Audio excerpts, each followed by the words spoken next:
So it's day 27 of my slimming challenge and I'm feeling really slim today. I'm really pleased with the results that I'm getting, particularly around my hips and my lower abdomen. It's feeling much more toned and much slimmer than it has done for quite some time, probably since I got married. So I'm really pleased with that, and I'm sure the results that I'm getting there are mostly down to the exercise that I'm doing. I'm still doing the abdominal workout that I shared with you at the beginning of this challenge most days, and I've reached the point now where I can pretty much do all of it.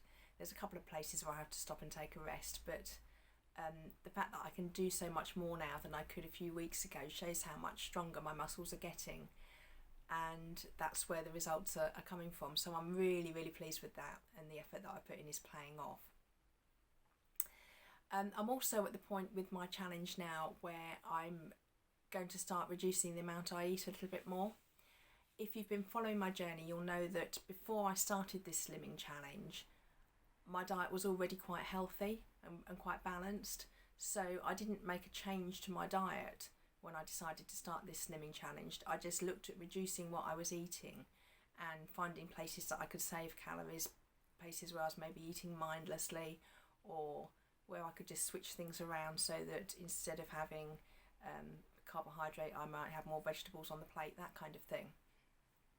But I've continued to eat the same type of food.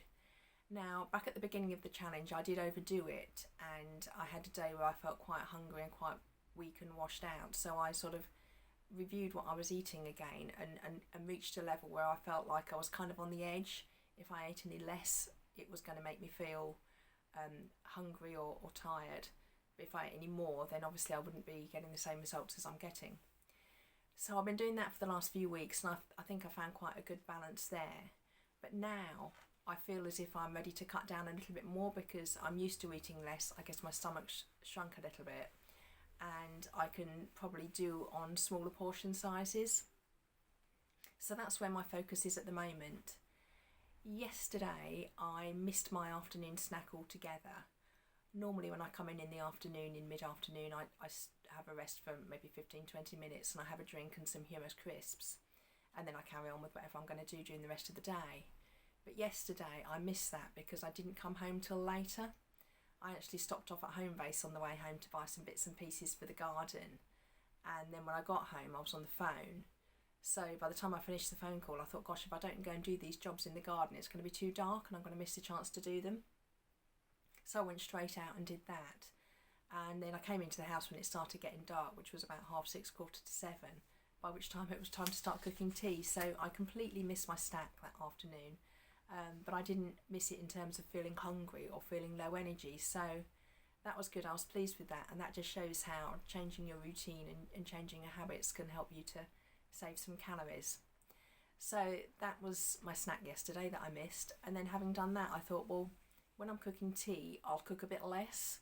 So we actually had oven chips for tea last night, and let's be honest, there's absolutely nothing attractive about a cold frozen oven chip, so it's quite easy to say, well, I'll put less into the tray to cook them. But once they're cooked, that's when they're nice, and that's when you think, oh, maybe I'll put a few more on my plate and a few less on his. But if they haven't been cooked, that can't happen. You have to say, right, okay, this is what's a fair portion for everybody. I always learned when I first started cooking when I was in my teens that that's the point at which you've got control over the portion sizes, when you're actually measuring out what you're going to cook. So if you're doing something like rice or pasta or oven chips, it's the point that you decide how much you're going to cook that you're choosing how much food you're going to eat at that meal, because let's be honest, once you cooked it you're probably going to eat it, even if you don't eat it straight away. If, like me, you don't like wasting food, you're probably going to keep it for leftovers later. So just don't cook it, or better still, don't buy it. With things like snacks, if you don't buy them and don't keep them in the house, then you can't eat them in a moment of weakness. So that's what I'm doing there. I'm going to continue to eat the same type of food, but just start to cut the portions down a bit, and hopefully I can start upping the amount of exercise that I'm doing again, and we'll see where that takes me over the next few weeks. So that's me. I'm pleased with how it's going. I'm pleased with the results I'm getting. Tomorrow will be the end of week review, so I won't do a video tomorrow, and then we've got 3 more weeks to go to the end of the challenge. I'll speak to you again soon.